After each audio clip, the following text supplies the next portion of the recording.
Bible insight question answer സെഷന്റെ ഈ പുതിയ എപ്പിസോഡിലേക്ക് എല്ലാ മാന്യ പ്രേക്ഷകർക്കും സ്വാഗതം.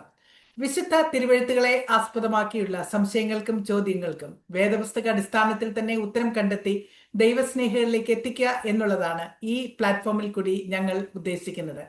കഴിഞ്ഞ 80 എപ്പിസോഡുകളിൽ പ്രേക്ഷകരിൽ നിന്നുള്ള അനേകം ചോദ്യങ്ങൾക്ക് വ്യക്തവും തൃപ്തികരമായ മറുപടി നൽകുവാൻ പ്രശസ്ത ഹിബ്രു ബൈബിൾ സ്കോളറും വേദ അധ്യാപകനുമായ ഡോക്ടർ ബാബു ജോൺ വേട്ടമല സാറിൽ കൂടി സാധിച്ചു എന്നുള്ളതിൽ ഞങ്ങൾ വളരെ സന്തുഷ്ടരാണ്.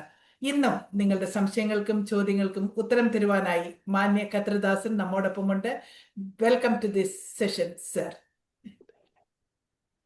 ഈ സെഷനിലെ ആദ്യത്തെ ചോദ്യം ഇങ്ങനെയാണ്: എങ്ങനെയാണ് ഒരു ദൈവ പൈതൽ ആത്മാവിന്റെ നിയന്ത്രണത്തിൽ ആകുന്നത്? Is it a step by step process or actions and how to overcome sin? ഇത് പടിപടിയായ ഒരു കാര്യമാണോ? എങ്ങനെയാണ് ഒരു ദൈവ പൈതൽ പാപത്തെ ജയിക്കുന്നത്? യെസ്, നമ്മൾ കഴിഞ്ഞ സെഷനിൽ നമുക്ക് ടൈം ഇല്ലായിരുന്നുകൊണ്ടാണ് ഇതിന് മറുപടി പറയാൻ ഞാൻ വിട്ടുപോയത്. നമുക്കിങ്ങനെ തോന്നുന്നത്, ഒരു മനുഷ്യൻ ഭൂമിയിൽ ജനിച്ചു കഴിഞ്ഞിട്ട് അയാൾ നന്മതിന്മകളെ തിരിച്ചറിയുന്ന കാലം ആകുമ്പോഴേക്ക് അയാളുടെ കോൺഷ്യസ് മൈൻഡിൽ പരിശുദ്ധാത്മാവിന്റെ ഇടപെടലുണ്ടാകും. Depending on what is background is. എന്നെ പോലെ മാമിനെ പോലെയൊക്കെ വളരെ സ്ട്രോങ് ആയ ക്രിസ്ത്യൻ ബാക്ക്ഗ്രൗണ്ടിൽ ജനിച്ചു വളർന്നവരുണ്ട്. അപ്പം നമ്മളെ സംബന്ധിച്ചോളം നമ്മൾക്ക് തിരുവെഴുത്തുകൾ കാണിച്ചു തന്ന് അതിലേക്ക് കൊണ്ടുവരാൻ പരിശുദ്ധാത്മാവിന് ചെറിയ പ്രവൃത്തിയുടെ ആവശ്യമുള്ളൂ. പക്ഷെ വേറൊരാൾ അങ്ങനെ അല്ല. Bit more thing. അപ്പം there comes a time in their life, പിതാവായ ദൈവത്തിന്റെ ഒരു ആകർഷണം അവരുടെ ജീവിതത്തിന്മേലുണ്ട്. അതാണ്, പിതാവ് ആകർഷിച്ചിട്ടല്ലാതെ ആർക്കും പുത്രന്റെ അടുത്ത് വരാൻ കഴിയില്ല. അപ്പൊ ആകർഷണ ഫലമായിട്ട് അവർ പുത്രന്റെ അടുത്ത് വന്നു. അതിനുശേഷം യേശുക്രിസ്തുവിനെ രക്ഷിതാവായി വായ് കൊണ്ട് ഏറ്റുപറയണമെങ്കിൽ പരിശുദ്ധാത്മാവ് സമ്മർദ്ദമില്ലാതെ ആർക്കും പറ്റത്തില്ല. പരിശുദ്ധാത്മാവിൽ അല്ലാതെ ഒരാൾക്ക് യേശുക്രിസ്തുവിനെ രക്ഷിതാവെന്ന് ഏറ്റുപറയാൻ കഴിയത്തില്ല. അത് കഴിഞ്ഞു. നെക്സ്റ്റ് സെഷൻ എന്ന് പറയുന്നത്, ഇയാള് പിതാവിന്റെയും പുത്രന്റെയും പരിശുദ്ധാത്മാവിന്റെ നാമത്തിൽ സ്നാനപ്പെടണം. അത് ചെയ്യാതിരിക്കുന്നതിനോട് ഇഷ്ടംപോലെ ഉപാധികളാണ്. ഇത് ഈ മുട്ടാത്തർക്കങ്ങളാണ് വരുന്നത്. ഇഷ്ടംപോലെ മുട്ടാത്തർക്കങ്ങളാണ് വരുന്നത്. എങ്ങനെങ്കിലും മനുഷ്യനെ കൊണ്ട് ചെയ്യിക്കരുത്. അവിടെയും ദുഷ്ടാത്മാവിന്റെ പ്രവർത്തനമാണ് സ്നാനത്തിൽ നിന്ന് ഒരു മനുഷ്യനെ തടയുന്നത്. അപ്പൊ ഇയാള്, കർത്താവ് എനിക്ക് സ്നാനപ്പെടുന്നതിക്ക് അങ്ങയുടെ കൽപ്പന അനുസരിക്കണം. എനിക്ക് കഴിയുന്നില്ല. വീണ്ടും പരിശുദ്ധാത്മാവിനെ അയച്ചു കൊടുക്കും. ഇതിനുവേണ്ടി കൽപ്പന അനുസരിക്കുന്നതിലേക്ക് അയാളെ ഉയർത്തിക്കൊണ്ടുവരാൻ. ഇനി അടുത്ത stage, being obedient and submissive to the word of God എന്നുള്ളതാണ്. ദൈവവചനത്തോട് ഒബീഡിയന്റും സബ്മിസീവും ആകുക. ഈ ഒബീഡിയൻസ് ആൻഡ് സബ്മിസീവ്നെസ് എന്ന് പറയുന്നത് ഭയങ്കര ബുദ്ധിമുട്ടുള്ള കാര്യമാണ്. ദൈവം നേരിട്ട് തന്നെ തിരുവായി കൊണ്ട് അരുളി ചെയ്ത ഒരു സെന്റൻസ് ഉണ്ട്: അനുസരിക്കുന്നത് യാഗത്തെക്കാളും ശ്രദ്ധിക്കുന്നത് മുട്ടാടുകളുടെ മേധസ്സിനേക്കാളും നല്ലത്. ഈ ഭയങ്കര ആരാധന നടത്തുന്ന കാര്യമില്ല. Do you obey the word of God എന്നുള്ളതാണ്. ദൈവത്തെ കൽപ്പനകൾ ഓരോന്നും അനുസരിക്കുമ്പോഴും അതനുസരിക്കാതിരിക്കുന്നതിനുള്ള ഒരു പ്രേരക ശക്തി നമുക്ക് സ്വാഭാവികമായിട്ടുണ്ട്. അനുസരിക്കാതിരിക്കാൻ. അവരുടെ കുഴപ്പം, ഇപ്പം നീ നിന്റെ യാഗവസ്തുവുമായി യാഗപീഠത്തിങ്കിൽ വരുമ്പോൾ സഹോദരന് നിന്നോട് എന്തെങ്കിലും ഉണ്ടെന്ന് തോന്നിയാൽ നീ അന്ന് യാഗം അർപ്പിക്കാതെ തിരിച്ചു പോകണം. പോയി അവനുമായിട്ട് നിരന്നിട്ട് നീ തിരിച്ചിങ്ങോട്ട് വന്നേച്ചാൽ മതി എന്നൊക്കെ വായിക്കുമ്പം ഒന്നും നമ്മൾ ശ്രദ്ധിക്കത്തില്ല, മനസ്സിലാക്കത്തില്ല. മനസ്സിലായാൽ പോലും അത് സാരമുള്ള കാര്യമല്ല എന്ന് പറഞ്ഞ് ചെയ്യാതിരിക്കും. ഇവിടെ എല്ലാം ചെയ്യുന്നതിന് വേണ്ടി നമ്മളെ പ്രേരിപ്പിക്കുന്ന ഘടകമാണ് ഈ പരിശുദ്ധാത്മാവ് എന്നുള്ളത്.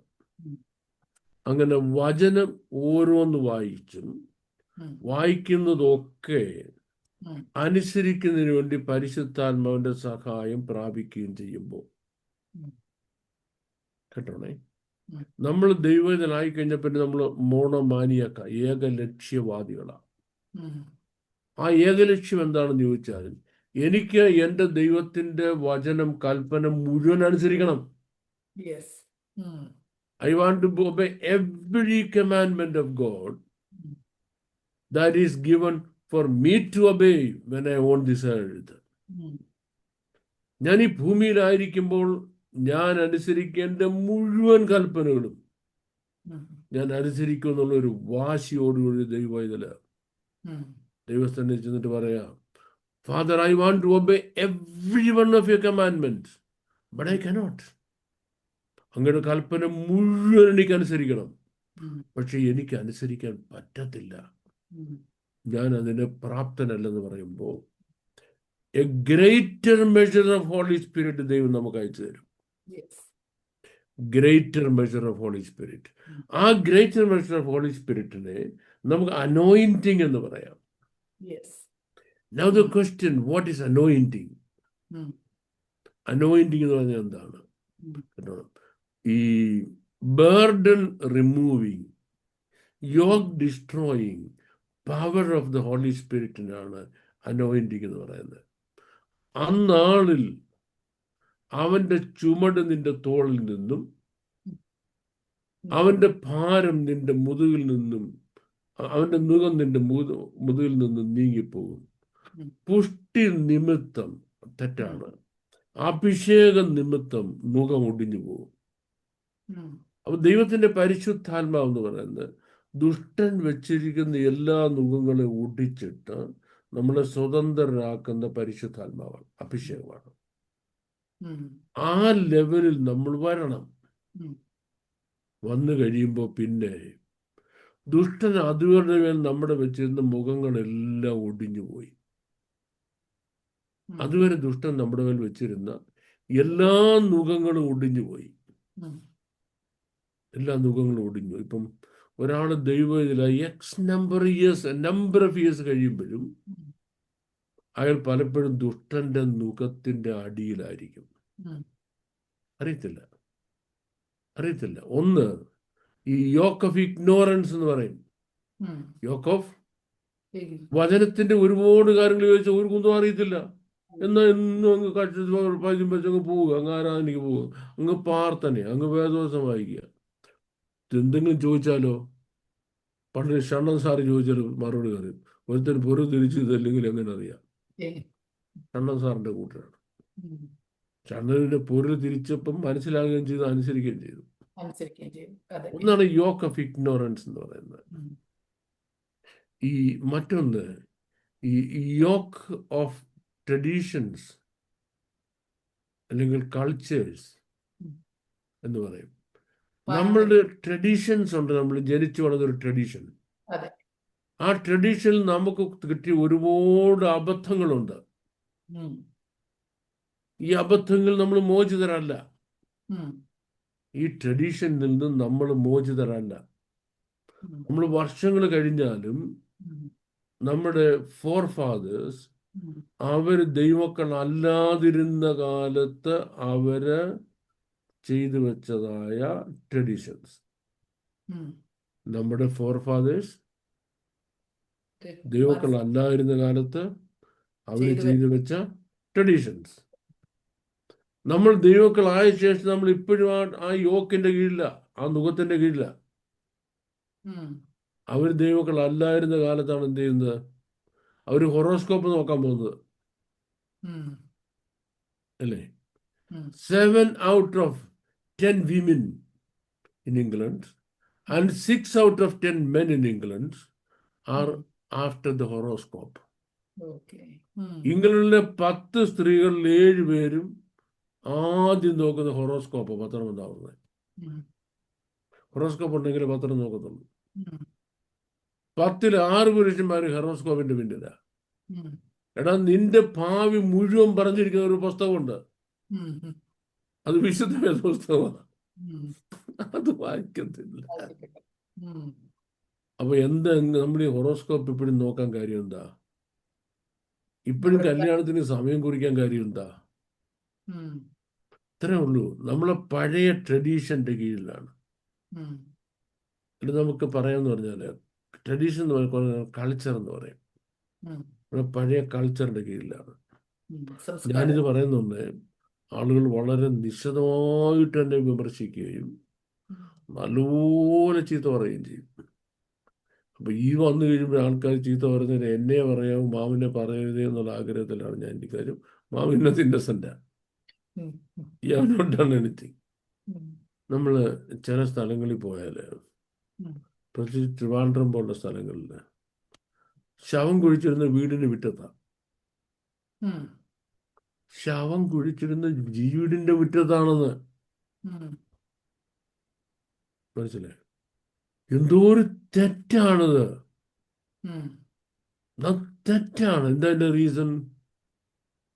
ആ ദേശത്തിന്റെ ഒരു ഒരു ഒരു ഒരു കൾച്ചറുണ്ട്. ഈ കൾച്ചർ എന്ന് പറയുന്ന യോക്കിനകത്തുനിന്ന് നമ്മൾ വിമുക്തരായേ പറ്റത്തുള്ളൂ. ഞാനൊരിക്കൽ അങ്ങനെ ഒരു ശവസംസ്കാരത്തിന് പ്രസംഗിക്കേണ്ടി വന്നപ്പം അവിടെ ഇരുന്ന് ദൈവദാസം വരെ മുഴുവൻ അടച്ചങ്ങ് ഞാൻ വഴക്ക് പറഞ്ഞു. ഞാൻ പറഞ്ഞു, ജനത്തിൻ്റെ നിന്ന് സ്തോത്രാഴ്ച ദശാംശം മേടിച്ച് ചാപ്പാടടിക്കുന്നെങ്കിൽ അവർക്ക് വചനത്തിന്റെ പൊരുളോടെ തിരിച്ചു കൊടുക്കണം. അതിനാ ഇത് അവർ തരുന്നത് എന്ന് പറഞ്ഞു. കാരണം അബ്രഹാമിന്റെ കൂടാരത്തിൽ ഇഷ്ടംപോലെ സ്ഥലമുണ്ടായിരുന്നു, ഇല്ലയോ? സാറായിക്ക് പ്രത്യേക ഒരു കൂടാരമുണ്ട്, അതിനകത്തൊരു കുഴി കുഴിച്ചങ്ങ് മൂടിയാ പോരായിരുന്നു. പോയി ഹിത്യരോട് ഒരു ഗുഹ മേടിച്ച് സ്ഥാനം ഉണ്ടാക്കി അതിനകത്ത് കുഴിച്ചിട്ടത്. ഇതുപോലെ പിതാക്കന്മാരെല്ലാവരും എന്ത് ചെയ്തു? ഇബ്രാഹിം, ഇസ്ഹാക്ക്, യാക്കോബ്, യോസേഫോ തന്റെ അസ്ഥികൾ ഇവിടെ കിടക്കരുത്, അവിടെ കൊണ്ടുപോകണമെന്ന് പറഞ്ഞു, അല്ലേ? അപ്പം മരണശേഷം നമ്മൾ എവിടെ അടക്കണം, എവിടെ ആയിരിക്കണം എന്നുള്ളതിനെ പറ്റി ദൈവവചനത്തിന് ചില പ്രമാണങ്ങളുണ്ട്. തീർച്ചയായിട്ടും പ്രമാണങ്ങളുണ്ട്. അപ്പൊ ഇന്നിപ്പം ഇന്നത്തെ സോഷ്യൽ സിറ്റുവേഷൻസിൽ ഈ പറഞ്ഞ ഒരാൾക്കൊരു സെപ്പറേറ്റ് കല്ലറ നോക്കത്തില്ല. ഒരുപാടിടത്തും അത് ക്രിമേറ്റ് ചെയ്യാണ്. നമുക്കതിന് നോ പറയാൻ പറ്റത്തില്ല. പ്രത്യേകിച്ച് വലിയ മൾട്ടി പിന്നെ ഇതായിട്ടുള്ള സിറ്റീസിലൊക്കെ താമസിക്കുന്നവർക്ക് പറ്റത്തില്ല. കോസ്മോപൊളിറ്റൻ സിറ്റീസിലൊക്കെ ഒരാൾക്കൊരു ശ്മശാനം കിട്ടുന്നത് that's not possible. But otherwise ഈ വീടിന്റെ മുറ്റത്ത് കുടിച്ചിരുന്നോ? എന്തൊരു വൃത്തികേടാണിത് ചോദിക്കുമ്പോൾ അതൊരു കൾച്ചറാണ്. ഇങ്ങനെ കുറേ യോക്സ് ഉണ്ട് നമുക്ക്, കുറേ യോക്സ്. ഈ ഓരോ യോക്കും ഒടിഞ്ഞു പോയെങ്കിലേ നമ്മൾ ആത്മാവിന്റെ പൂർണ്ണ നിയന്ത്രണത്തിലാകത്തുള്ളൂ. അത് ഒരു ദിവസം കൊണ്ട് നടക്കത്തില്ല. അത് സംഭവിക്കണമെന്നുണ്ടെങ്കിൽ ദൈവദാസന്മാർക്ക് അതിനെപ്പറ്റി ബോധം ഉണ്ടായിരിക്കണം. ദൈവദാസന്മാർ എന്ത് ചെയ്യണം? ആദ്യം ഇത് ചെയ്യിക്കണം, പിന്നിത് പഠിപ്പിക്കണം. ഉദാഹരണം പറയാൻ പോകണം. എൻ്റെ ചേർച്ചിൽ ഞാൻ ഒരിക്കൽ ചെന്നപ്പം വളരെ ചെറിയ എൽഡർലി ആയ ഒരു സിസ്റ്റർ വന്നിട്ട് ചോദിച്ചു, ബാബു സാറേ, ഈ 4-5 വയസ്സുള്ള നമ്മുടെ കൊച്ചു പെൺകുട്ടികളെ നമ്മൾ ഈ സ്കാർഫ് ധരിപ്പിക്കണോ? അവരതിനെപ്പറ്റി മനസ്സിലാക്കി എന്തുകൊണ്ട് സ്കാർഫ് ഇടുന്നതൊക്കെ മനസ്സിലാക്കി കഴിയുമ്പോൾ അവരിട്ടാ പോരായോ? ഞാൻ പറഞ്ഞോ, First obey, ഉം. then learn why. ഉം. ചിലപ്പോൾ ഈ കാലം മുഴുവൻ ജീവിതത്തിൽ ഒരിക്കലും നിനക്ക് എന്തുകൊണ്ട് സഹോദരി തലയിൽ സ്കാർഫ് ഉണ്ടെന്നുള്ളതിനെ പറ്റി മനസ്സിലാകത്തില്ലായിരിക്കാം. ഉം. പക്ഷെ അവിടെ ചെല്ലുമ്പോൾ മനസ്സിലാവും. അതെ. അവിടെ ചെല്ലുമ്പോൾ മനസ്സിലാവും. അപ്പോൾ what is necessary is this life is given for obeying the word of God. Yes. The other life is given for enjoying For your obedience. enjoying your life as a child of God. ഉം. ഈ ജീവിതം അനുസരിക്കാനുള്ളതും Yes. ആ ജീവിതം ആസ്വദിക്കാനുള്ളതാണ്. നമ്മുടെ problem നമുക്കിപ്പോൾ enjoy ചെയ്യണം, പിന്നെ അനുസരിക്കാം. ആസ്വദിക്കുന്നത് ബാക്കിയൊക്കെ പിന്നത്തെ കാര്യം. ഇപ്പം നമുക്ക് എൻജോയ് ചെയ്യണം. അതുകൊണ്ടാണ് ഈ പ്രോബ്ലം ഉണ്ടാകുന്നത്. അപ്പം എത്രയും അധികം നീ അനുസരിക്കുന്നോ ഉം. അത്രയധികം നീ സ്വതന്ത്രനാകുന്നു, ഉം. അത്ര അധികം നീ ആത്മാവിനാൽ നയിക്കപ്പെടുന്നു. അങ്ങനെ. എത്ര കൂടുതൽ നീ അനുസരിക്കാതിരിക്കുന്നുവോ, പ്രാർത്ഥന, അന്യഭാഷ, ഉപവാസം ഒക്കെ കുഴപ്പമില്ല. ഉം. പക്ഷെ വചനത്തിൽ പറയുന്ന ചെറിയ കാര്യങ്ങൾ അനുസരിക്കുന്നില്ല. അനുസരിക്കാൻ വരുന്നത്തോളം കാലം നീ ആത്മാവിന്റെ നിയന്ത്രണത്തിനല്ല, ദുഷ്ടന്റെ നിയന്ത്രണത്തിലാണ്. ഉം. അതാണ് ഞാൻ കഴിഞ്ഞ പ്രാവശ്യത്തിന് മറുപടി പറയുന്നത്. It's A long answer. Yes, yes, yes, yes. Thank you. A clear answer, sir. Thank you very much. So it's no a problem. step-by-step process only. Yeah. Yes. Yes. അടുത്ത ചോദ്യം, 2 തിമോത്തിയോസ് 1-ാം 12-ാം വാക്യത്തിൽ, അത് നിമിത്തം തന്നെ ഞാൻ ഇതൊക്കെയും സഹിക്കുന്നു എങ്കിലും ലജ്ജിക്കുന്നില്ല. ഞാൻ ആരെ വിശ്വസിച്ചിരിക്കുന്നു എന്നറിയുന്നു. അവൻ എന്റെ ഉപനിധി ആ ദിവസം വരെ സൂക്ഷിപ്പാൻ ശക്തനെന്ന് ഉറച്ചുമിരിക്കുന്നു. ചോദ്യകർത്താവ് ചോദിച്ചിരിക്കുന്നത് ഇവിടെ ഉപനിധി എന്നതിന്റെ ഒരു വിശദീകരണമാണ്. അയ്യോ, ഭയങ്കര രസമാണിത്. കോട്ടയത്തുള്ളൊരു പാസ്റ്റർ പറഞ്ഞു, ബൗസാറേ, ഇത് നമ്മുടെ മെയിൻ നിക്ഷേപം നിധി ഒന്ന്. ഉം. നമ്മൾ ഈ ഉപപ്രധാനമന്ത്രി എന്ന് പറഞ്ഞാൽ 2-ാം സ്ഥാനമുള്ളത്. ഉം. മറ്റേ പ്രധാനമന്ത്രി, ഇത് ഉപപ്രധാനമന്ത്രി. നിധി, ഉപനിധി, ഇത് സെക്കൻഡ് ഇമ്പോർട്ടൻസ് ഉള്ള നിധിയാണ്. എന്തോ പറയേണ്ടത്. വചനം പഠിക്കാതെ സെൽഫ് ഡിക്ലെയർഡ് പാസ്റ്റർ ആയി കഴിഞ്ഞാൽ ഇങ്ങനത്തെ മണ്ടത്തരങ്ങൾ വിളിച്ച് പറയാനല്ല, എന്തോ ചെയ്യും? ഒന്നും ചെയ്യാൻ പറ്റത്തില്ല. Absolute nothing.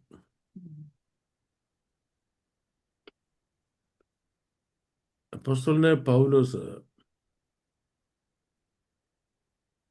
വളരെ തിരക്കിട്ട് അഖായിയിൽ ശുശ്രൂഷ ചെയ്യുന്ന സമയത്ത്, ശുശ്രൂഷ ചെയ്യുന്ന സമയത്ത് തൻ്റെ സഹശുശ്രൂഷയുള്ള ഒരാള് തന്നെ ഒറ്റിക്കൊടുത്തു. ഇതിനോടുണ്ടെന്ന് സുവിശേഷ ആക്റ്റീവ് കൺവേർഷൻ നടത്തിക്കൊണ്ടിരിക്കുകയാണെന്ന്. അപ്പൊ ശുശ്രൂഷ ചെയ്യുന്ന സമയത്ത്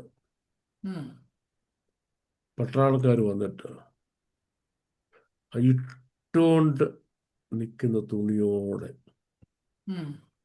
കോളറെ പിടിച്ചിറക്കിക്കൊണ്ട് പോവുക. അപ്പൊ തിരിഞ്ഞു നോക്കുമ്പോൾ കരഞ്ഞുകൊണ്ടിരിക്കുന്ന തിമോത്തിയോസിനെ കാണുന്നത്. അവിടുന്ന് നേരെ അങ്ങ് റോമിലെ കാരാഗ്രഹത്തിൽ കൊണ്ടുപോവുക.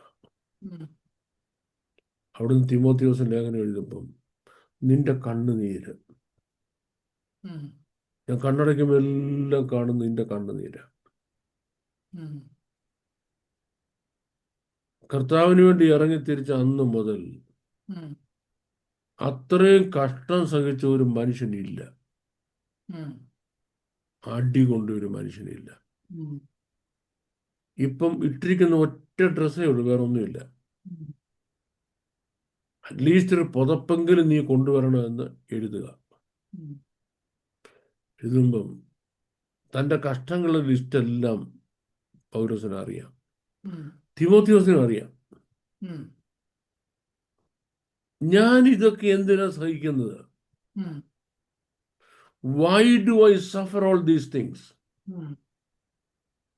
കാരണം ഞാൻ ആരെ വിശ്വസിച്ചിരിക്കുന്നെന്ന് എനിക്കറിയാം. ഉം. ഞാൻ ആരെ വിശ്വസിക്കുന്നത് എനിക്കറിയാം. അറിയാം. ഞാൻ വിശ്വസിക്കുന്നിരിക്കുന്ന ആള് എൻ്റെ ഉപനിധിയെ സൂക്ഷിക്കാൻ ശക്തനാണ്. ഉം. What does it mean? ഉം. ഇത്രയേ ഉള്ളൂ. ദമസ്കോസിന്റെ പടിവാതിൽക്കൽ വെച്ച് കർത്താവിനെ കണ്ടതിന് ശേഷം ഉം. His life and his work, his achievements, his wealth, his position, his social respect, everything committed unto his hand. ഉം. തനിക്കുള്ള സകലതും കർത്താവിന്റെ കരങ്ങളിൽ ഏൽപ്പിച്ചു. ഉം. ഇനി എനിക്കൊരു കാര്യം അറിയാം. ഉം. ആ കർത്താവിന് വേണ്ടി ഓടാൻ പോവാം. ഉം. ഈ ഓട്ടമെല്ലാം തികച്ച ഞാൻ അവിടെ ചെല്ലുമ്പം, എവിടെ? നിത്യതയുടെ തുറമുഖത്ത് ചെല്ലുമ്പം, ഇപ്പൊ പൗലോസ് കമ്മിറ്റ് ചെയ്ത് എന്തൊക്കെയാ നമുക്കൊന്ന് ആലോചിച്ച് നോക്കാം. ഉം. എൻ്റെ അപ്പനും അമ്മയും എന്നെ വീട്ടിൽ കയറ്റത്തില്ല. ഉം. എൻ്റെ അപ്പനെയും അമ്മയും ഞാൻ ആ കാര്യങ്ങളിൽ ഏൽപ്പിക്കുക. ഉം. അവരെനിക്ക് നഷ്ടമാകരുത്. ഉം. പേര് വിളിക്കുന്ന നേരം വിശുദ്ധന്മാർ ഉയർത്തെഴുന്നേൽക്കുമ്പോൾ എൻ്റെ അപ്പനും അമ്മയും അവിടെ കാണണം. ഉം. എൻ്റെ സഹോദരങ്ങളാരും എന്നെ ഇനി അടുപ്പിക്കത്തില്ല. ഉം. പക്ഷെ ഇവരെ എല്ലാം എവിടെ കാണണം? സ്വർഗത്തിൽ കാണും. നിത്യത തുറമുഖത്ത് കാണണം. ഒരു റെസ്പെക്ട്ഫുൾ പൊസിഷനുള്ള മനുഷ്യനാണ് ഞാൻ. ഒരു പരീശന്മാരുടെ മകനുമാണ്. ഉം. എൻ്റെ റെസ്പെക്ട് മുഴുവൻ ഇനി ഇല്ലാതാകാൻ പോവാ. ഉം. നിത്യത തുറമുഖത്ത് വരുമ്പോൾ ഇതും അവിടെ കാണണം. ഉം. ഞാൻ എന്തെല്ലാം ആ കരങ്ങളിൽ ഏൽപ്പിച്ചിട്ടാണോ എൻ്റെ ശുശ്രൂഷ ജീവിതയാത്ര ആരംഭിച്ചത്, അത് മുഴുവനും ഞാൻ ആരെ ഏൽപ്പിച്ചോ ആ ആളിൻ്റെ കയ്യിൽ ഭദ്രമായിരിക്കും. അവിടെ ചെല്ലുമ്പോൾ അത് കാണും. ഉം. എൻ്റെ ജീവനും ഞാൻ ആ ആളുടെ കൊടുത്തതാ. ഇന്ന് നിങ്ങൾ നോക്കുമ്പോൾ ഞാൻ കല്ലെറിഞ്ഞോ അല്ലെങ്കിൽ വാളിനാൽ വീഴ്ചവാളിനോ കൊല്ലപ്പെടുമായിരിക്കും. പോയി. പൗലോസ് എന്ത് പോയി? ഉം. നഷ്ടപ്പെട്ടു. പൗലോസ് പോയി വില നഷ്ടപ്പെട്ടുമില്ല. ഞാൻ കർത്താവിൻ്റെ കാര്യങ്ങളിൽ ഏൽപ്പിച്ച എൻ്റെ ജീവൻ അവിടെ കർത്താവിൻ്റെ ദിവസത്തിൽ കാണും. യോ പറഞ്ഞ പോലെ എൻ്റെ വീണ്ടെടുപ്പുകാരൻ ജീവിച്ചിരിക്കുന്നു. അവൻ ഒരു ദിവസം പൊടിമേൽ നിൽക്കും. അന്യനല്ല. എൻ്റെ ഈ കണ്ണുകൊണ്ട് ഞാൻ എൻ്റെ വീണ്ടെടുപ്പുകാരനെ കാണും. അപ്പം ഈ ഉപനിധി ആ ദിവസത്തോളം സൂക്ഷിക്കുക എന്ന് പറഞ്ഞാൽ നിധി കൊണ്ട് കൊടുത്ത കാര്യമല്ല. My entire life I have committed unto him. അതൊന്നും പ്രാർത്ഥനയിൽ എന്തെല്ലാം ഞാൻ ഏൽപ്പിച്ചിട്ടുണ്ട്, എന്തെല്ലാം കാര്യങ്ങൾ ഞാൻ പ്രാർത്ഥനയിൽ ദൈവകാര്യങ്ങൾ കൊടുത്തിട്ടുണ്ട്, അത് മുഴുവൻ അവിടെ ചെല്ലുമ്പോൾ നിത്യതര തുറമുഖത്ത് ഞാൻ കാണും. അതാണ് ആ ടെർമിനോളജിയുടെ അർത്ഥം. Thank you very much sir. അടുത്ത ചോദ്യം, റെവലേഷൻ സിഗ്നൽ എന്ന ഒരു വീഡിയോയിൽ സെഖരിയ പ്രവചനം 5-ാം അധ്യായം 5 മുതൽ 11 വരെയുള്ള വാക്യങ്ങളിൽ മിസ്റ്ററി ഓഫ് ബാബിലോൺ എന്ന് പറയുന്നത് അമേരിക്കയാണോ? 6-ാം വാക്യത്തിൽ ഏഫയുടെ നടുവിൽ ഒരു സ്ത്രീ ഇരിക്കുന്നത് കണ്ടു. ഈ സ്റ്റാച്യു ഓഫ് ലിബർട്ടി ആണോ എന്നതാണ് പ്രേക്ഷകന്റെ ചോദ്യം. അങ്ങനെ വ്യാഖ്യാനിക്കുന്നവരുണ്ട്. സ്റ്റാച്യു ഓഫ് ലിബർട്ടി ആണെന്ന് വ്യാഖ്യാനിക്കുന്നവരുണ്ട്. അതാണ് വ്യാഖ്യാന ശാസ്ത്രത്തിന്റെ പ്രത്യേകത. വ്യാഖ്യാനിച്ച് നമുക്ക് എവിടെ വരെ പോവാം. അവന് എൻഡില്ല. There is no end to it. അതുകൊണ്ട് ഞാൻ അതിനെപ്പറ്റി ഒരു മറുപടി പറയാൻ ഉദ്ദേശിക്കുന്നില്ല. I don't want to give an answer to that. Yes. Thank you.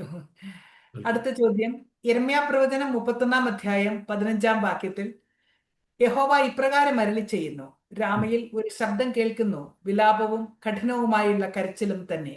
റാഹേൽ തന്റെ മക്കളെ ചൊല്ലി കരയുന്നു, അവർ ഇല്ലായികയാൽ അവരെ ചൊല്ലി ആശ്വാസം കൈക്കൊള്ളുവാൻ അവൾക്ക് മനസ്സില്ല. ചോദ്യകർത്താവ് ചോദിച്ചിരിക്കുന്നത് ഈ വചനത്തിന്റെ ഒരു വിശദീകരണമാണ്? അയ്യോ, വിശദീകരണം വേണ്ടി ഒറ്റവാക്കിന് പറഞ്ഞു തരാൻ നോക്കുകയല്ല. Yeah. ഭയങ്കര എക്സ്പെക്ടേഷൻ ആണല്ലോ. അതെ. നടക്കാം.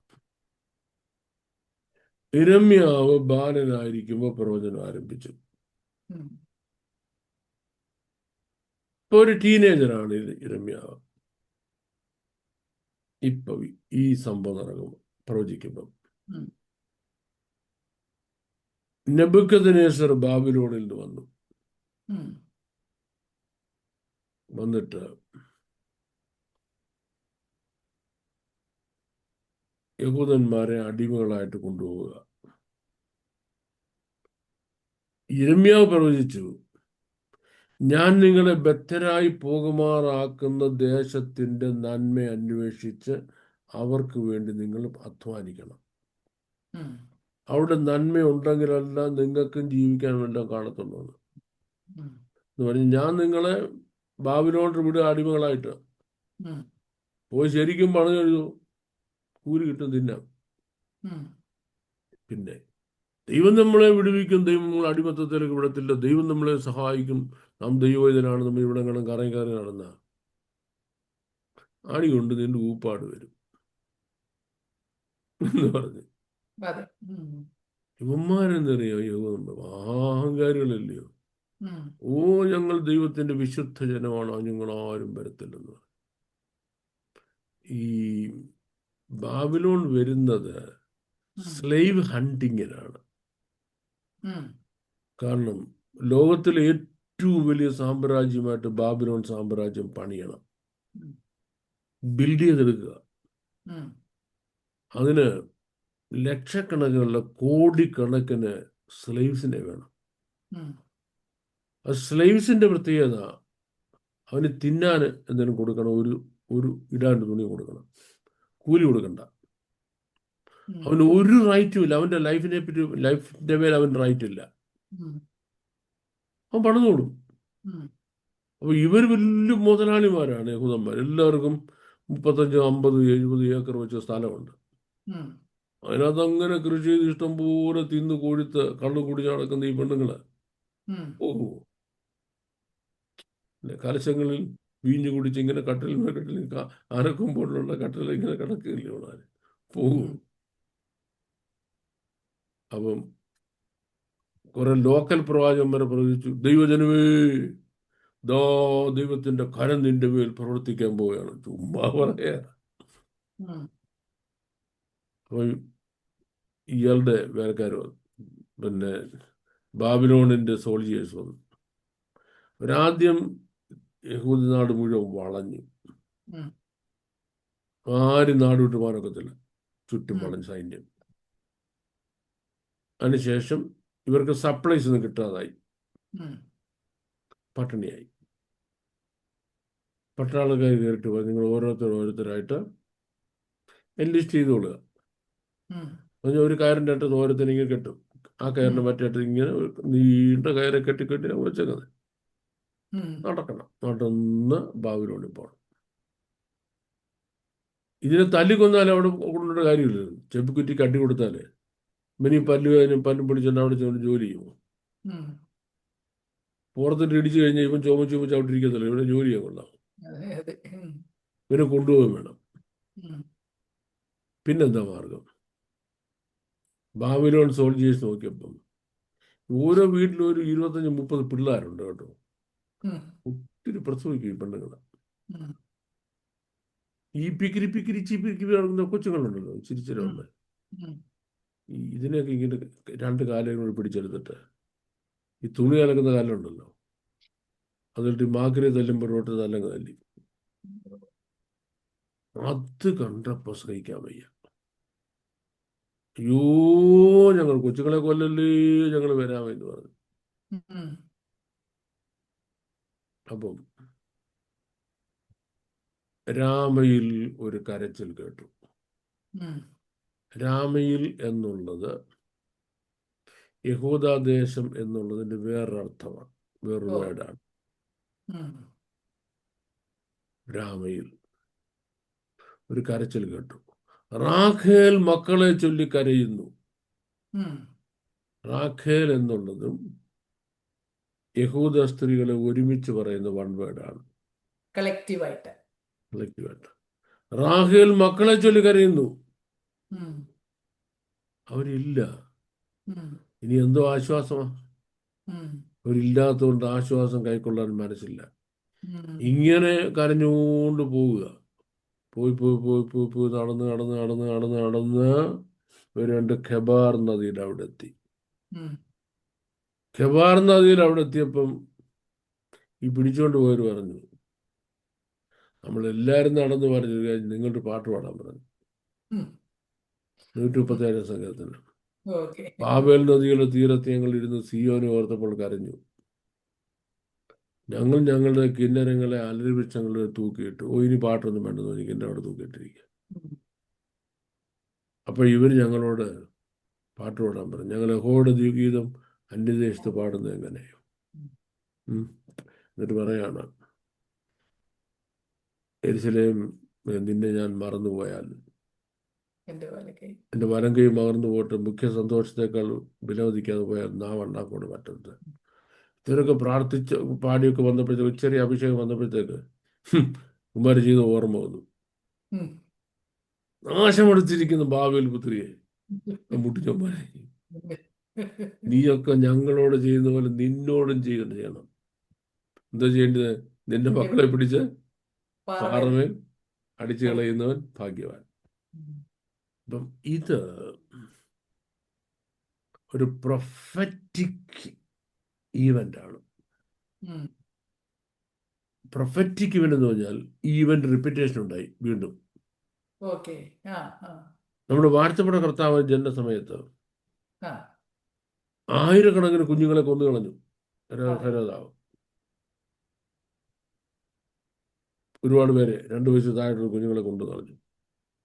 ഈ സംഭവത്തെ പറ്റി എഴുതിയപ്പോഴും പറഞ്ഞു, ദാ റാഹേൽ മക്കളെ ചൊല്ലി കരയുന്നു. രാമേൽ കരച്ചിൽ കേട്ടു. രാഹേൽ മക്കളെ ചൊല്ലി കരയുന്നു. അവരില്ലാതാകയാൽ ആശ്വാസം കൈക്കൊള്ളാൻ മനസ്സില്ലെന്ന്. ഇത്രയാണ് ഇതിന്റെ ഫുൾ എക്സ്പ്ലനേഷൻ.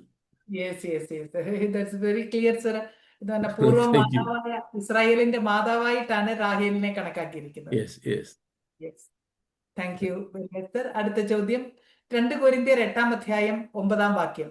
നമ്മുടെ കർത്താവായ യേശു ക്രിസ്തു സമ്പന്നനായിരുന്നിട്ടും അവന്റെ ദാരിദ്ര്യത്താൽ നിങ്ങൾ സമ്പന്നരാകേണ്ടതിന് നിങ്ങൾ നിമിത്തം ദരിദ്രനായി തീർന്ന കൃപ നിങ്ങൾ അറിയുന്നുവല്ലോ. നമ്മുടെ കർത്താവായ യേശു ക്രിസ്തു സമ്പന്നനായിരുന്നു, തന്റെ ദാരിദ്ര്യ നിമിത്തം നിങ്ങൾ സമ്പന്നരായി.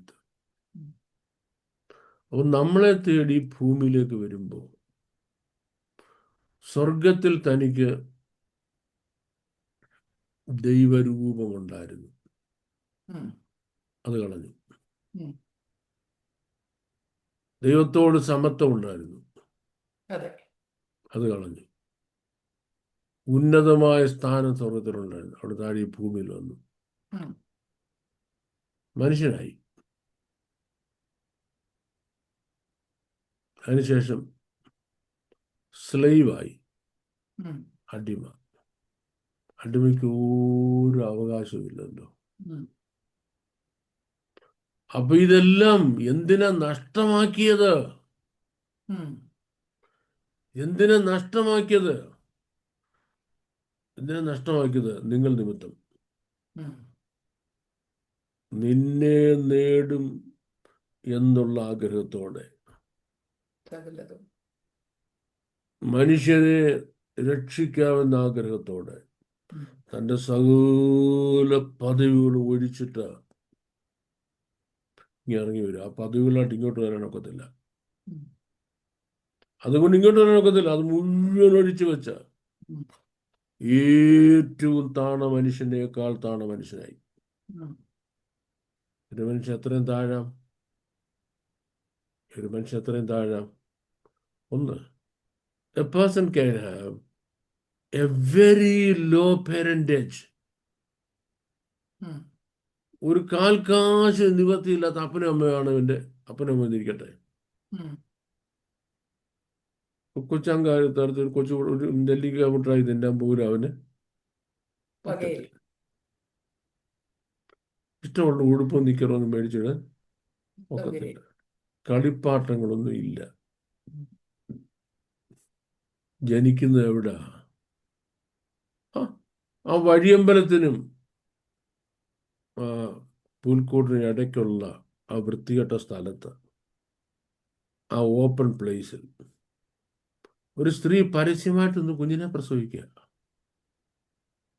What a shame. 400 years planning. താൻ എവിടെ ജനിക്കണമെന്ന് 400 years പ്ലാൻ ചെയ്യുക. 400 years പ്ലാൻ ചെയ്ത് ചെയ്ത് അവസാനം വന്ന് ഏറ്റവും താണ സ്ഥലം കണ്ടുപിടിച്ചു ജനിക്കുന്നതിന് വേണ്ടി. ലോകത്തിൽ ഏറ്റവും ദരിദ്രനായ ഒരാളെന്ന് പറയാ. അങ്ങ് സ്വർഗത്തിൽ എല്ലാം അനുഭവിച്ചിരിക്കുകയല്ലേ. ദരിദ്രനായ എൻ്റെ അവസ്ഥ എന്തായിരുന്നു അങ്ങേക്ക് അറിയാമെന്ന് ചോദിച്ചാൽ, അരക്കാശിന് വകയില്ലാതെ, തലചായ്ക്കാൻ ഇവിടമില്ലാതെ. ഞാൻ റോഡിലാണ് ജനിച്ചത്, വഴിയേറിയാണ് ജനിച്ചത്. എനിക്ക് ഭൂമിയിൽ ജനിക്കാൻ നല്ലൊരു സ്ഥലമില്ലായിരുന്നു. അങ്ങേക്കറിയാമോ എൻ്റെ വേദന എന്നൊരാൾ ചോദിച്ചാൽ പറയും, അതിനേക്കാൾ മോശമായ ഗട്ടറിലാണ് ഞാൻ ജനിച്ചത്. എൻ്റെ അപ്പനും അമ്മയ്ക്കും എനിക്ക് റൂഡ് മേടിക്കാൻ നിവൃത്തിയില്ലായിരുന്നു എന്നൊരാൾ പറഞ്ഞാൽ പറയും, എൻ്റെ അപ്പനും അമ്മയും എൻ്റെ ജീവൻ രക്ഷിക്കാൻ വേണ്ടി എനിക്ക് 2 വയസ്സുള്ളപ്പം എടുത്തുകൊണ്ട് ഒരു രാജ്യം വിട്ട് വേറെ രാജ്യം വരെ ഓടേണ്ടി വന്നു. നിനക്കതുണ്ടായിട്ടില്ലല്ലോ. അപ്പോൾ ലോകത്തിലെ ഏറ്റവും ദരിദ്രനും ഏറ്റവും പീഡിതനും ഏറ്റവും സാധുവിനും അവനെത്ര താഴ്ച സംഭവിക്കാം, അതിനേക്കാൾ താഴ്ച നമ്മുടെ വാഴ്ത്തപ്പെട്ട കർത്താവിന് സംഭവിച്ചതിന്, തൻ്റെ ദാരിദ്ര്യ നിമിത്തം നിങ്ങൾ സമ്പന്നരാകേണ്ടതിന് നിങ്ങൾ നിമിത്തം ദരിദ്രരായി തീർന്ന കുർബ. Yes, that's what it means. Yes, yes. Thank you very much, sir. ഒരു ചോദ്യം കൂടെ. Yes, yes, yes. അടുത്ത ചോദ്യം, ലൂക്കോസിന്റെ സുവിശേഷം 16-ാം അധ്യായം 9-ാം വാക്യത്തിൽ ഇപ്രകാരം പറയുന്നു, അനീതിയുള്ള മമ്മോനെ കൊണ്ട് നിങ്ങൾക്ക് സ്നേഹിതന്മാരെ ഉണ്ടാക്കിക്കൊള്ളുവീൻ എന്ന് ഞാൻ നിങ്ങളോട് പറയുന്നു. അത് ഇല്ലാതാകുമ്പോൾ അവർ നിത്യ കൂടാരങ്ങളിൽ നിങ്ങളെ ചേർത്ത് കൊള്ളുവാൻ ഇടയാകും. ചോദ്യം ഇതാണ്, ഈ വചനത്തിന്റെ പൊരുളും ഇതിനോടനുബന്ധിച്ച് യേശു കർത്താവ് പറയുന്ന ഒരു കഥയോ അല്ലെങ്കിൽ ഉപമ, ധനവാനായ ഒരു മനുഷ്യന്റെ കാര്യവിചാരകന്റെ വിഷയമാണ്. അതിന്റെ ഒരു വിശദീകരണവും തരാമോ എന്നാണ് ചോദ്യകർത്താവ് ചോദിച്ചിരിക്കുന്നത്. ഓക്കെ, നമ്മുടെ വിശദീകരണം ചോദ്യകർത്താവിന് അഭികാമ്യമാകണമെന്നില്ല. കാര്യം എൻ്റെ വിശദീകരണം അല്ലയോ. ചോദ്യകർത്താവിന് ഇഷ്ടപ്പെടണമെന്നില്ലല്ലോ. എൻ്റെ വിശദീകരണം എന്ന് പറഞ്ഞാൽ വേദപുസ്തകം എന്ന് പറയുന്നതെന്ന് ഞാൻ വിശദീകരിക്കുന്നത്, എനിക്കെന്ത് തോന്നി എന്നുള്ളതല്ല. ഈ എബ്രായ ഭാഷയുടെ പ്രത്യേകത എക്സ്ട്രീം നെഗറ്റിവിസം ഉണ്ട്. എക്സ്ട്രീം നെഗറ്റിവിസം. ഈ എക്സ്ട്രീം നെഗറ്റിവിസം എന്ന് പറഞ്ഞാൽ അത് പോസിറ്റീവാണ്. അതുപോലെ എക്സ്ട്രീം പോസിറ്റീവ് ഉണ്ട്, അത് നെഗറ്റീവാണ്. മനസ്സിലായോ? ഇപ്പോൾ ഒരു ചെറുക്കൻ വീട്ടിൽ കിടന്ന് വഴക്കുണ്ടാക്കുക, എനിക്ക് ബൈക്ക് മേടിച്ചു തരണം, ബൈക്ക് മേടിച്ചു തരണം. അവസാനം അപ്പം എന്നാ കൊണ്ടുപോയി സന്തോഷത്തോടെ കൊടുത്തതല്ല. പരീക്ഷയുടെ തലേദിവസം നോക്കി പൊരുത്തൻ ഇരുന്ന് TV കാണുക. കണ്ടോടാ TV കണ്ടോടാ. എൻ്റെ അർത്ഥം എന്താ? ഓഫീസിന് പോയിരുന്ന പോലും പഠിക്കണമെന്ന് എൻ്റെ അർത്ഥം അല്ലേ. അപ്പം എക്സ്ട്രീം നെഗറ്റിവിസവും പോസിറ്റിവിസവും ഉള്ള ഒരു ലാംഗ്വേജാണിത്. അവിടെ നമ്മൾ എപ്പോഴും നേരെ ഓപ്പോസിറ്റാണ് അർത്ഥം കാണേണ്ടത്. അനീതിയുള്ള മാമോനെ കൊണ്ട് സ്നേഹിതന്മാരെ നേടിക്കൊള്ളുവിൻ. ഫൈനാൻസ് മാനേജ്മെന്റ് ആണ് സബ്ജക്റ്റ്.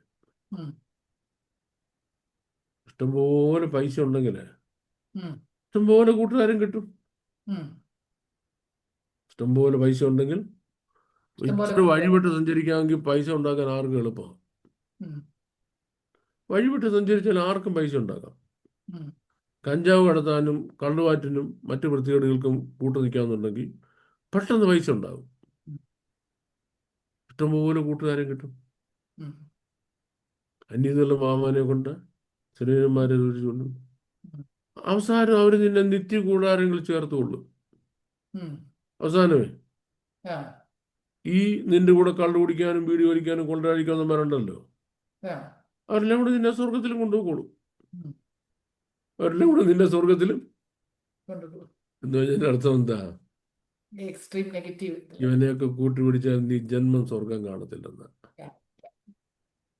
അത് ചെയ്യരുതെന്ന് അതിന്റെ അർത്ഥം. എന്നിട്ട് ഫൈനാൻസ് മാനേജ്മെന്റ് എങ്ങനെ ആയിരിക്കണം എന്നുള്ളതിനെ പറ്റിയ ഈ ഗ്രഹവിചാരകൻ പെട്ടെന്ന് തന്റെ കാര്യങ്ങൾ ക്രമപ്പെടുത്തുന്നു. അനീതിയുള്ള മാമോനിൽ വിശ്വസ്തനായിരുന്നു. പെട്ടെന്ന് അവിശ്വസ്തനാണെന്ന് തോന്നി മനസ്സിലാക്കി പെട്ടെന്ന് എന്ത് ചെയ്തു? സെറ്റിൽമെന്റ് ഉണ്ടാക്കി പെട്ടെന്ന്. അപ്പൊ യജമാന്റെ സന്തോഷം കണ്ടാവും. He has good financial management. ദൈവമക്കളായി കഴിഞ്ഞാൽ നമ്മൾ ആർജിക്കേണ്ട രണ്ടാമത്തെ ക്വാളിറ്റിയാണ് ഫൈനാൻസ് മാനേജ്മെന്റ്. ഫൈനാൻസ് മാനേജ്മെന്റ് ഇല്ലെന്ന ഒറ്റ കാരണം കൊണ്ടാണ് ഒരുപാട് ദൈവമക്കളും ദരിദ്രന്മാരായി പോകുന്നത്. ഒത്തിരി ദൈവമക്കൾ ദരിദ്രരാകാൻ കാരണം അവർക്ക് ഫൈനാൻസ് മാനേജ്മെന്റ് ഇല്ല. അവരുടെ പൈസ ഇല്ലഞ്ഞിട്ടല്ല, ഇപ്പം രോഗികളായി, ആക്സിഡന്റിൽ പെട്ടു, അത് വേറൊരു കാറ്റഗറിയാണ്. അങ്ങനെയുള്ള കലാമിറ്റീസ് ഒന്നും ഉണ്ടാകാതെ തന്നെ ചെറുക്കൊന്നും ദാരിദ്ര്യമാണ്, എന്നും ദാരിദ്ര്യമാണ്, എല്ലാ ദിവസവും ദാരിദ്ര്യമാണ്. എന്താ എല്ലാ കാലം ദാരിദ്ര്യം? എല്ലാ കാലം ദാരിദ്ര്യത്തിന് കാരണം ഒറ്റ കാരണമേ ഉള്ളൂ, their finance management is very, very bad. ഇപ്പം ഹൈസ്കൂൾ ടീച്ചർ, ഹെഡ് മാസ്റ്ററായിട്ട് റിട്ടയർ ചെയ്ത ഒരാൾ ഞങ്ങളുടെ ചേർച്ചിലുണ്ടായിരുന്നു. പുള്ളിക്ക് 5 8 പെമ്പകളാണ്. റിട്ടയർ ആകുമ്പോഴത്തേക്ക് പുള്ളി 1-2 പിള്ളേരെ കല്യാണം കഴിപ്പിച്ചു. ബാക്കിയൊന്നും കല്യാണം കഴിപ്പിക്കാൻ പറ്റില്ല. പിന്നെ ഡയബറ്റീസ് പിടിച്ച് അങ്ങ് പൂരിത്ത് പഴുത്ത് കിടപ്പാണ്. പിന്നെ ഈ ശമ്പളം ഇതല്ലേ, പെൻഷനില്ല, അതുകൊണ്ടൊന്നും ആകത്തില്ല. അപ്പം കൂടെ ആളിൽ കാണാൻ വരും, പുള്ളി കാണാൻ വരുന്നവരൊക്കെ നല്ലൊരു ഗിഫ്റ്റ് കൊടുക്കും. കാര്യം ഈ വീട്ടിൻ്റെ സിറ്റുവേഷൻ അറിയാവുന്നുണ്ട്. പുള്ളിയുടെ ബന്ധു എന്നോട് പറഞ്ഞു, ഇവരങ്ങോട്ട് പോയി കഴിയുമ്പോഴത്തേക്ക് ഈ പിള്ളേർ പെട്ടെന്നൊരു ടാക്സി ഒക്കെ പിടിച്ച് സിറ്റി പോയി വലിയ ഹോട്ടലിൽ ചാപ്പാടൊക്കെ അടിച്ച് നല്ല പുതിയ ചുരിദാറുകളൊക്കെ മേടിച്ച് എംപീരോട്ടെങ്കിൽ തിരിച്ചു വരുമെന്ന്. അവരുടെ അപ്പന് ഫൈനാൻസ് മാനേജ്മെന്റ് ഇല്ല. ഉണ്ടായിരുന്നെങ്കിൽ സർവീസിലിരുന്ന കാലത്ത് ഈ പിള്ളേരെല്ലാം കെട്ടിച്ചയക്കുമായിരുന്നു, അല്ലേ? ഈ പിള്ളേർക്ക് ഫൈനാൻസ് മാനേജ്മെന്റ് ഉണ്ടോ? ചുമ്മാ കിട്ടിയതല്ലയോ, അടിച്ചു പൊളിച്ചേക്കാം. ഈ ഫൈനാൻസ് മാനേജ്മെന്റ് എന്നുള്ളത് വളരെ പ്രധാനപ്പെട്ട ഒരു കാര്യമാണ്. ഭർത്താവ് അതിൽ ശാസിക്കുക ശിഷ്യന്മാരെ. അനീതിയുള്ള മാമോനെ കൊണ്ട് സ്നേഹിതരെ ഉണ്ടായിക്കൂടാ എന്ന് പറഞ്ഞാൽ, കൊള്ളരാത്ത രീതിയിൽ പൈസ ഉണ്ടാക്കിയിട്ട് ഫ്രണ്ട്സിനെ പിടിച്ച് അവർ കൊണ്ടുവന്നില്ല സ്വർഗത്തിൽ. കാണാം, നമുക്ക് കാണാമെന്ന് അവിടെ വെച്ച്. That's all the explanation of it, Mom. Okay. Thank you very much, sir. ഈ സെഷൻ പ്രേക്ഷകർക്ക് പ്രയോജനമായി എന്ന് ഞങ്ങൾ കരുതുന്നു. തുടർന്ന് വേദപുസ്തക അടിസ്ഥാനത്തിലുള്ള നിങ്ങളുടെ സംശയങ്ങളും ചോദ്യങ്ങളും സ്ക്രീനിൽ കാണുന്ന നമ്പറിൽ അറിയിക്കാവുന്നതാണ്. ബാബു സർ അതിനുള്ള മറുപടിയും നൽകുന്നതായിരിക്കും. May God bless you all. Thank you once again.